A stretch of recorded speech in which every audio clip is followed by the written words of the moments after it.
Olá, meu nome é Jonathan de Moura, sou professor de Educação Física dos terceiros anos matutinos do Quintela Cavalcante e venho hoje abordar o tema com vocês, fatores de risco relacionados à obesidade. Então, essa é a primeira aula, certo? Essa nova logística de aulas nesse período de pandemia. Então, vamos deixar logo alguns acordos aqui. Inicialmente, o interessante seria que vocês assistissem um vídeo que vai ser disponibilizado, no caso todos os vídeos que foram disponibilizados, certo? E estivesse acompanhando as atividades pelo Google Classroom. A qualquer dúvida que vocês tiverem, entre em contato comigo por qualquer uma das ferramentas de auxílio que foram disponibilizadas. Instagram, WhatsApp, o próprio e-mail, certo? Pelo próprio Classroom, Twitter, o que vocês tiverem e quiserem, certo? Podem estar fazendo algumas dúvidas e tirando suas dúvidas e buscando um maior esclarecimento da situação, certo? Aos que não têm o acesso ao vídeo e ao Google Classroom, será disponibilizado os slides também e em forma impressa na escola. Que aí vocês podem estar indo lá fazer a retirada, certo? E o preenchimento de todos os questionários, etc., que serão utilizados a fim de notas para vocês, certo? Então, vamos dar início aqui ao conteúdo. Bem, quando nós falamos de obesidade, nós sabemos que diversas formas de doenças estariam associadas à obesidade. Então, dificilmente você vai dizer, fulano morreu. Morreu de quê? De obesidade. Então, a obesidade não é um fator que vai levar o indivíduo à morte por ela. Então, ela é uma comorbidade que vai fazer com que o indivíduo ele venha a óbito por questões relacionadas a ela. Ou seja, ela vai estar implicando na vida daquele indivíduo. Então, para a sociedade, a obesidade, o Ministério Mundial da Saúde, ele tem como uma definição de obesidade que é uma enfermidade caracterizada pelo acúmulo excessivo de gordura corporal, associado a problemas de saúde, ou seja, traz prejuízos à saúde do indivíduo. Então, basicamente, como seria que o indivíduo estaria conquistando esse padrão de vida? Ou seja, nós temos uma balança, certo? Essa balança, ela é a nossa balança corporal. Ela vai ser intermediada através, de um lado, o que nós nos alimentamos, os nutrientes que nós ingerimos, certo? E do outro lado, o quanto de energia nós gastamos. Então, essa balança equilibrada, não há ganho de peso, certo? A partir do momento que eu começo a ingerir mais calorias do que eu perco, que eu gasto, isso vai fazer com que ela fique desregulada, desequilibrada, certo? Ao estar desequilibrada, nós só vamos estar ganhando peso, ganhando massa. Mas eu quero aumentar meu peso, porque eu estou abaixo do peso, eu quero ficar mais forte, etc. Então, a qualidade do alimento que nós vamos estar ingerindo, ela é fator preponderante no resultado final. Se eu quero aumentar o meu peso, quero ficar mais shapeado, eu vou estar dando prioridades a vitaminas, minerais, proteína principalmente, certo? Não fast foods, pizza, refrigerantes, etc. Essas outras características de alimento vai fazer com que o nosso peso corporal ele vá aumentando, certo? Mas ele não vai aumentando em uma boa qualidade, fazendo com que o indivíduo ele tenha certas perdas mais na frente. Por quê? Porque como é que a gente vai desenvolver ou adquirir essa obesidade? Ela vai ter três fatores importantes, certo? Que seriam os agentes influenciadores. Os aspectos genéticos, ou seja, é uma predisposição genética do indivíduo a ter a obesidade. Porque quando nós vamos pensar na sociedade, nos nossos amigos, nós, com certeza nós temos aquela pessoa que ela pode ir para um rodízio de pizza e comer todo santo dia e comer exageradamente, que não dá nada, que ela vai estar sempre magra, certo?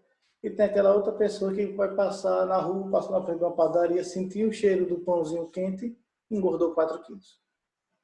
Nós temos esses dois perfis, certo?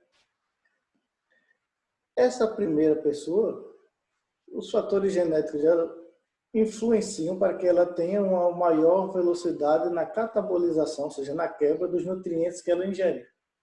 Ou seja, provavelmente a sua taxa metabólica basal, ela roda muito mais rápido do que a segunda, que vai ser mais lenta, certo?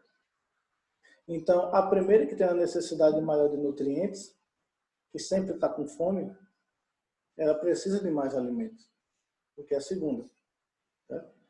Sendo que essa primeira pessoa, esse primeiro exemplo, ele vai, uma coisa é ele com 16 anos, outra coisa será ele com 18, outra coisa será ele com 25, 30, etc. Ou seja, à medida que o tempo vai passando, nossas alimentações elas devem estar sendo alteradas.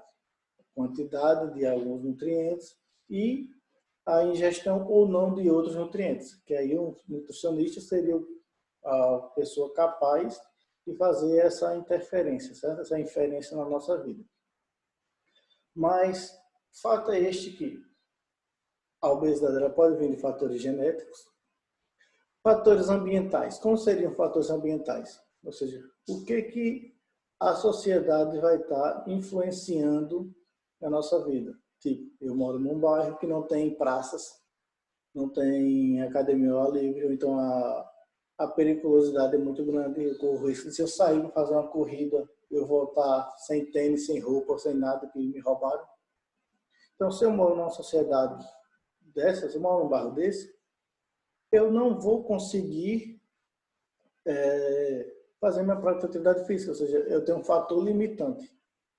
Isso vai fazer com que eu tenha uma perda severa no meu nível de atividade física. Outro fator ambiental, trabalho. Eu sou uma pessoa que eu entro para trabalhar, tenho que acordar às 5 da manhã para me organizar, pego 2 ônibus para chegar no trabalho às 7h30, para começar a me organizar para começar de 8.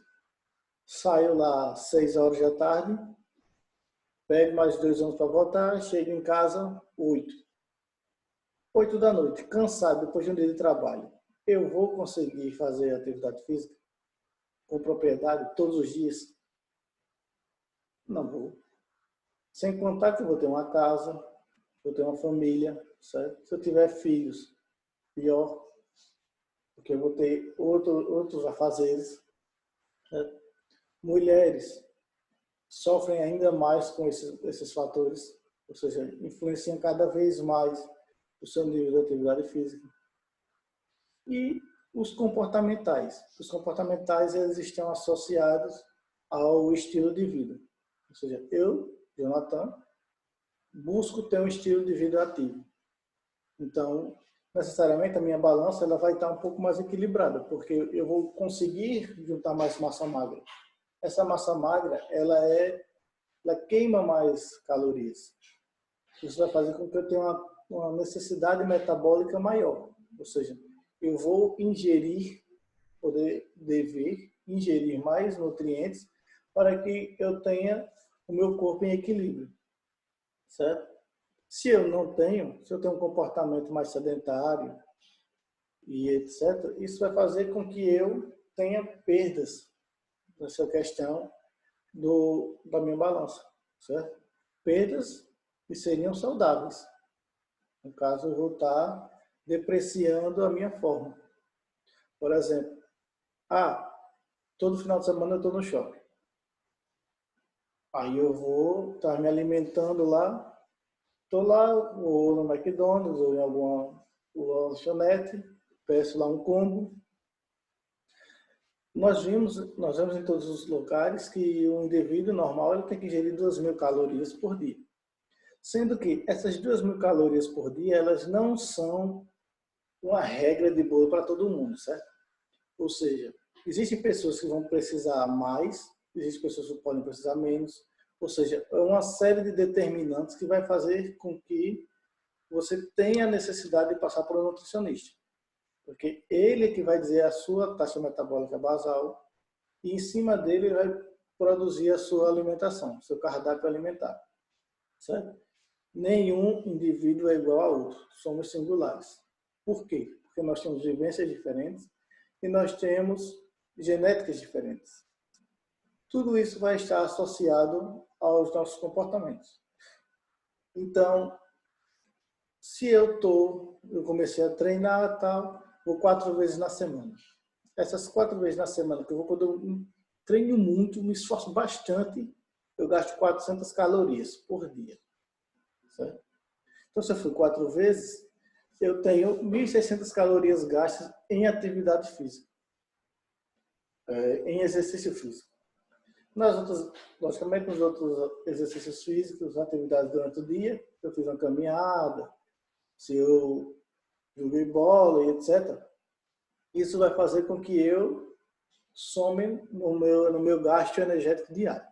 Mas vamos levar em consideração somente esse tempo que eu estou na academia. 4 dias, 400 calorias, 1.600 calorias gastas. Fui no shopping no sábado e pedi o combo. Só no hambúrguer, no refrigerante e na batatinha frita, eu estou ingerindo 1.500 calorias. Certo? Ou seja, eu estou praticamente zerando a minha perda semanal. E se eu pegar um milkshake, que quando a gente come muito salgado, eu fico com aquela vontade de comer algo doce, né? Pedir o milkshake, eu subo para 2.000. Ou seja, todo o meu gasto da semana e ainda peguei mais 400 da outra semana. Ou seja, um dia da outra semana. Isso vai fazer com que eu tenha um gasto energético não no mesmo nível. Ou seja, o meu estilo de vida ele está associado a minha empresa. Por mais que eu tente, eu estou me sabotando, certo? Então a gente tem que pensar bastante nessas nossas ações. Porque o ganho de peso ele sempre vai estar associado a essa ingestão. Então, tanto o ganho quanto a perda, quanto a manutenção, ela tem sempre que estar aliada ou de forma equilibrada. Em linhas gerais, o que a pessoa com obesidade ela vai sentir? Ela é assintomática, ou seja, eu não sinto nada. Então eu não sei quando eu estou obeso. Não, nós podemos saber por outros fatores. Quando eu estiver ganhando peso, a gente vai vestir uma roupa que antes cabia, normalmente agora já chama de apertada. Ou seja, tem fatores visíveis. E se for fazer exames de sangue, etc., que vão dar valores alterados. Mas, a menos que chegue a fatores extremos, eu não tenho nenhuma sensibilidade diferente. Tá? Depois de um certo tempo, eu vou começar a ter limitações de movimento. Por quê? Vamos supor, aqui. Vou fazer uma flexão do cotovelo. Agora eu consigo pegar no meu ombro. Mas se eu estou obeso e aqui tem muita adiposidade, quando eu dobrar, logo o meu braço vai bater no meu antebraço, fazer com que eu não consiga descer o braço. Tá? Isso é só um mero exemplo. Mas isso vai estar acontecendo, eu não vou conseguir pegar, me abaixar, topar no joelho ou no meu pé, certo? Vou ter a minha passada, que era maior, agora é menor, certo? Então isso vai implicar nas minhas atividades diárias ou atividades físicas que eu venho estar fazendo. Uma sobrecarga na coluna e em membros inferiores por causa do meu sobrepeso. Então meu corpo vai ter que estar mantendo aquele peso por muito tempo. Ou seja, eu estava com 50 quilos e rapidamente fui para 70. Ou Você tem 20 quilos aí excedentes que o meu joelho, tornozelo e quadril vão ter que estar suportando durante o dia. Que a minha coluna vai ter que estar suportando. Então, isso vai gerar dores futuras, certo? Que irão atingir nossas articulações. Então, essa obesidade ela vai desencadear, ela pode desencadear todas essas doenças que vocês estão vendo aí. Hipertensão, doenças cardiovasculares, cerebrovasculares, diabetes, câncer, distúrbios menstruais, infertilidade, certo? E apneia. Tudo isso, todas essas doenças estão associadas à obesidade. Então, a educação física ela trata de forma pela prevenção. E a sociedade hoje, médica, já está vendo que é melhor tentar prevenir do que depois tentar correr atrás para tratar. Né? Então, já tem estudos que comprovam que a cada 1% de investimento em atividades físicas, existe uma redução de 10% do número de indivíduos com obesidade. Então, eu vou estar investindo menos, gastando menos e tendo melhores resultados. Certo? Isso vai fazer com que o indivíduo ele tenha uma vida melhor, uma qualidade de vida melhor. Certo? Então, como eu vou fazer o diagnóstico? Eu posso fazer o diagnóstico simples, que seria o IMC, certo? Ou posso ir para um médico para que ele faça um acompanhamento melhor. Nesse acompanhamento simples, eu posso ter uma noção, certo? Mas se eu não sou uma pessoa capacitada, o interessante seria que eu procurasse profissionais da área, professores de educação física, nutricionistas e os médicos, para que eles façam o seu tratamento, seu acompanhamento adequadamente, ok? Mas em linhas gerais, o que seria o IMC? O IMC ele é recomendado pela Organização Mundial de Saúde e ele é nada mais do que o peso corporal dividido pela estatura em metros ao quadrado. Ou seja, eu pego a minha estatura em metros, certo? 1,81, multiplico por 1,81 e divido pelo meu peso. Aí eu vou ter meu IMC. Dentro desse IMC, eu vou levar ele para a minha zona de corte, que seria aqui. Certo? Até 18, baixo peso, de 18,5 a 24,9 a faixa recomendada, sobrepeso, obesidade, etc. Só que, o que acontece? Nós temos que levantar e levar em consideração um ponto. O IMC, ele só é validado para pessoas sedentárias. Certo?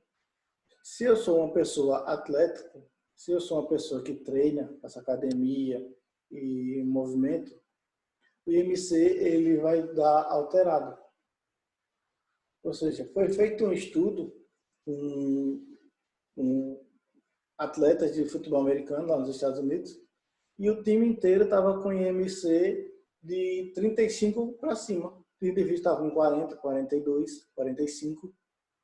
Só que os caras eram atletas. Então foi aí que eles chegaram à conclusão que o IMC ele não serve para atletas. Ele só serve para as pessoas ditas normais, que não têm um nível, um tratamento de atleta. Então, essa pessoa, esse atleta, ele vai ser levado em consideração o percentual de gordura, que aí é mais fidedigno, é melhor tratável do que o IMC. Mas aí está, mas é validado pela Organização Mundial de Saúde, certo? Tirando isso, mas então eu vou estar utilizando esse IMC de criança a idoso que não treina e vai dar certo? Não. Por que não? As crianças e os adolescentes, eles têm uma necessidade metabólica diferente dos adultos, que foi o que nós falamos lá no início do vídeo. Eu, com 15 anos, eu tenho uma necessidade metabólica, que não vai ser a mesma quando eu tiver 16, não vai ser a mesma quando eu tiver 17. Ou seja, isso vai se alterando. Né? E, de acordo com as minhas vivências, ainda mais. Então, as crianças começam a vida com alto teor de gordura, porque é uma necessidade do organismo. Certo? Essa gordura ela vai ser o gatilho para a maturação dela, para os níveis hormonais, etc. Existe uma diferença entre meninos e meninas. Então, provavelmente, geralmente, as meninas de mesma idade do que os meninos, elas têm perfis diferentes. Elas já maturaram mais cedo. Elas têm e devem ter mais gordura por conta dessa maturação, que é mais precoce que a dos meninos, certo? Então, levando isso, o IMC em crianças ele deve ter uma diferença. Ou seja, não é a mesma proporção do que o de adultos. Então, aqui nós temos as tabelas com os gráficos para meninos e para meninas. Os desenhos são bastante parecidos, certo? Sendo que aos 14 anos, basicamente, aliás, aos 12 anos, as meninas elas começam a ter um índice maior, ou seja, da faixa normal. Ou seja, com 12 anos, a menina aqui ela vai ter mais de 21, ou seja, com 12 anos. Com 18, 16, ela vai ter mais de 24, tem 25. Se a gente fosse pelaquela tabela, ela já estaria com sobrepeso, na tabela dos adultos. Né? Então, por isso, é interessante que a gente use sempre a zona de corte, a zona alvo, para cada público. Nós temos que ter esse cuidado para a gente não estar se diagnosticando ou diagnosticando pessoas da nossa família, próximos, de maneira equivocada. Por isso que é sempre orientado que procure um profissional da área para fazer este acompanhamento. Certo?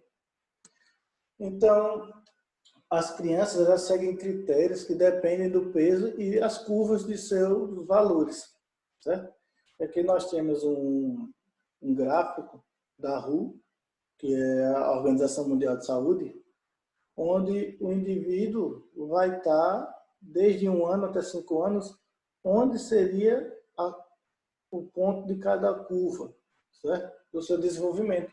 Então, quando a criança ela vai para o pediatra, ele vai estar levando em consideração todos esses fatores, analisando o peso, a altura e vendo se ele está dentro da normalidade ou não. Se ele não tiver, ele vai ter que ser acompanhado mais de perto e ser orientado a fazer um tratamento para que ele lá na frente venha prevenir doenças, certo? Então, um ponto que é bastante interessante e importante frisar é que antigamente nossos pais saíam para trabalhar e as nossas mães ficavam em casa, cuidavam da gente. Isso fazia com que nós tivéssemos uma alimentação melhor, que nós estávamos comendo comida de panela e etc. A partir do momento que a sociedade obrigou quem quer ter um padrão de vida bom ao pai e à mãe trabalhar, o filho ele fica um pouco mais solto. Então, a alimentação ela se dá de forma deturpada também. Muito biscoito, refrigerante, etc. Porque são alimentos de fácil ingestão. Não precisa fazer nada, está pronto, só pegar e comer. Isso vai fazendo com que eu vá aumentando o meu índice, minha ingestão, que vai estar fazendo com que as crianças estejam cada vez com o IMC maior e gerando sobrepeso. Tá? É importante frisar que 50%, mais de 50% das crianças que são obesas, são diagnosticadas obesas, elas vão se tornar adultos obesos. Tá? Então, nós temos que ter um cuidado maior com as nossas crianças. Para que lá na frente isso venha trazer melhoras para a vida deles em si. Certo? Então, aqui está uma outra zona, um outro gráfico, certo? Onde ele está dando aqui por meses de vida e o IMC. Então, nós chegamos no ponto. Como eu vou tratar ou prevenir a obesidade? Primeiro, o estilo de vida. Certo? Como é que eu vou alterar o meu estilo de vida? O primeiro ponto é a reeducação alimentar. Evitar a ingestão calórica excessiva, certo? E ter uma alimentação mais próxima da minha necessidade. Ou seja, preferir alimentos mais saudáveis, como da primeira imagem. Certo? Mas se eu estou em reeducação alimentar, então quer dizer que eu não posso comer doce. Não, pode. Basta você fazer a compensação. Certo? Você não vai comer a bomboniere todinha. Você vai comer uma quantidade ideal. Certo? A quantidade que você pode comer. Quem é que vai fazer essa contabilidade? O nutricionista. Certo? Porque ele vai fazer a conta em cima da sua necessidade. Para o seu organismo não é interessante que você tenha, mas você esteja ingerindo 4.000 calorias por dia. Aí do nada você diminui de 4.000 para 3.000. Ou de 4.000 para 2.000. Não, o seu organismo vai sentir um impacto muito grande. Ele vai achar que você está em risco de vida. Isso vai fazer com que ele trague essa perda, fazendo com que você não perda mais e volte e recupere. Tipo, aquelas pessoas que emagrecem muito rápido, elas ganham peso muito rápido também e ganham mais do que perderam. Pode analisar. Porque não houve um processo de reeducação. Ela cortou, o indivíduo sentiu o impacto, travou para que ela não perdesse mais e depois voltou. Recuperou o peso, que para ele, aqui, se ela está com 20 quilos a mais, para ele está ótimo. Porque ele entende como aquilo ali é o ideal para as suas necessidades diárias. Ele consegue fazer todas as atividades que você faz e não passa mal. Então, ele tem energia sobrando. Para ele está bom. Certo? Aí, como seria essa reeducação alimentar? De 50% a 60% de carboidrato. Por quê? Porque seria a base, essa base da pirâmide. Porque o carboidrato é fonte de energia primária. Ou seja, todas as atividades que eu vou estar fazendo moderado, eu vou estar gastando um carboidrato. Então, esse carboidrato ele é mais necessário. Certo? Aí, na pirâmide aqui, está dizendo que eu tenho que ingerir de 25% a 30% de gordura. Mas eu não teria que tirar a gordura, acabar com a gordura? Não, a gordura ela é necessária no nosso organismo. Certo? Ela está associada a vários fatores, como a parede, a membrana plasmática das nossas células. Elas são formadas por gordura. Certo? Os hormônios vão ser sintetizados por gordura. Ou seja, tudo isso tem a ver com o nível de gordura. Então, nós temos que ter gordura no nosso corpo. Tá? E de 15% a 20% de proteína, que a proteína ela é reconstrutora. No caso, eu gastei minhas calorias com a atividade, eu fui para a academia e treinei, então eu estou gastando, no período que eu estou treinando, não estou só catabolizando, estou só quebrando, destruindo. Quando eu chego em casa e vou me alimentar, eu vou dar prioridade à proteína, porque vai estar nutrindo a minha musculatura. Eu vou estar recuperando de uma forma mais rápida. Certo? Então, por isso que nós temos que ter estas ferramentas, este uso. Então, esses exercícios físicos regulares, no mínimo, de 30 a 40 minutos, 4 vezes por semana, de leve a moderado, para se iniciar, certo? Caminhada, corrida, malhação, andar de bicicleta. Esse exercício ele é importante, certo? E é importante que você faça algo que você goste. Não é interessante você estar indo para uma academia se você odeia a academia. A academia até hoje é a número 1 em ganho de massa magra.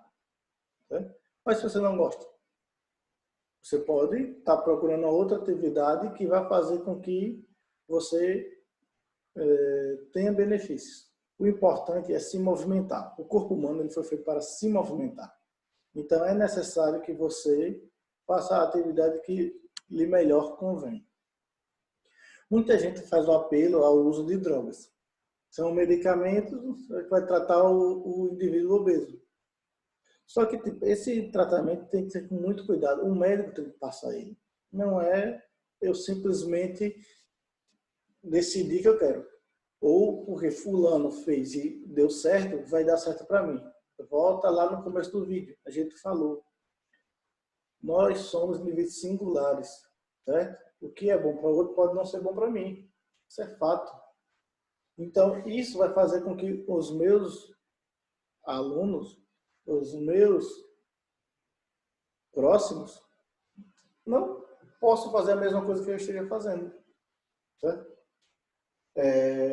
Então, aí nós já vimos casos de pessoas que pegaram e tiraram refeições para colocar comprimidos, medicamentos. Tiveram perdas severas. Teve um caso, uma mulher que ficou sem andar, perdeu o movimento das pernas, por conta dessa utilização. Ou seja, teve que fazer um tratamento de quase um ano para começar a movimentar as pernas, para fazer com fisioterapia, para depois voltar a andar. Ou seja, não é saudável, certo? Para se utilizar essa medicação, é necessário que o médico passe, que é na dosagem correta, na dosagem certa. Então, nós temos aqui esses dados do Brasil. São os dados mais atuais que nós temos, certo? Percebam, esse primeiro gráfico aqui, ele está falando do excesso de peso, certo? Ó, ele só tende a aumentar a partir em detrimento dos anos vão aumentando, o excesso de peso ele também vai aumentando, ele vai acompanhando. Ou seja, são pessoas, certo? Que não ingerem a quantidade necessária. Ou seja, a mesma quantidade de comida que eu comer com 30, eu vou comer com 40, eu vou comer com 50, eu vou comer com 60. Mas a minha necessidade metabólica mudou, ela está diminuindo. Ou seja, isso vai fazer com que eu ganhe peso, certo? O que é interessante aqui, ó, quanto se passam os anos de escolaridade, quanto mais estudado a pessoa, menor foi o excesso de peso. Ainda está alto, mas está caindo. Ou seja, pessoas esclarecidas, estudadas, elas tendem a ter um cuidado maior com o seu corpo. Tá? Na tabelinha aqui do lado, nível de atividade física. Pessoas que praticam atividade física. Percebam, no começo, bom, certo? Não está ótimo, está bom. Mas a partir dos anos passando, o número vai diminuindo. Que era para ser o contrário, que é a pessoa que tem mais necessidade de fazê-la. Certo? Aí o que isso acontece? O indivíduo aqui, ele está aumentando o peso. Certo? E aqui, ele está diminuindo a atividade. Ou seja, ele está dando um tiro no próprio pé. Agora, o que aqui está levando em consideração? Isso pode estar sendo influenciado? Os 3 agentes lá, certo? A genética, ambientais e comportamentais. O indivíduo trabalha muito, começou a trabalhar, casou, só vai diminuindo, certo? Já os anos de escolaridade, quanto mais estudado, mais prática de atividade física o indivíduo faz. Ou seja, perceba como as informações elas estão bastante associadas umas com as outras. Certo? Isso só prova a necessidade desse controle alimentar e dessa prática de atividade física. No primeiro quadro, agora, quadro de hipertensão. Mesmo um outro problema associado com a obesidade. Só aumenta, certo? Só tende a aumentar. A partir dos anos vão se passando, ele vai aumentando. O diabetes, mesma coisa. Os anos vão passando, certo? Eles vão aumentando. Aí a gente vem aqui para a escolaridade. Quanto maior os anos de escolaridade, menor é a taxa de incidência de ambos. Ou seja, pelo que nós estamos vendo aqui, quanto mais eu estudo, mais cuidado eu tenho com o meu corpo, menores são as chances de adquirir comorbidades oriundas da obesidade, certo? Aqui nós temos a obesidade em capitais, que de 2006 a 2017 teve um aumento exponencial, certo? O excesso de peso também, aumentou mais de 10 pontos, certo? Em percentis, ou seja, o tempo está passando e a gente está piorando. Em vez de melhorar, nós estamos piorando. Se agora está ruim, mais na frente vai estar pior. Né? Só vai melhorar lá na frente se a gente começar com essas mudanças de agora. Aí, o que o Ministério da Saúde viu? Que é uma necessidade de investir em práticas de atividade física. Então, aqui ele está começando a desenvolver aquelas academias ao ar livre, investir em cobertura da família, ou seja, que são os NASFs, que estão nos postos de saúde. Ou seja, tudo isso para tentar prevenir aqueles números que nós vimos agora há pouco. Fazer com que haja uma diminuição da obesidade de diversas doenças crônico-degenerativas. Certo?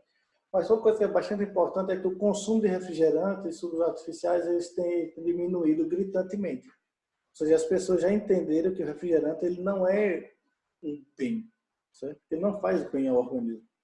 Então já está diminuindo bastante. É necessário que se diminua mais.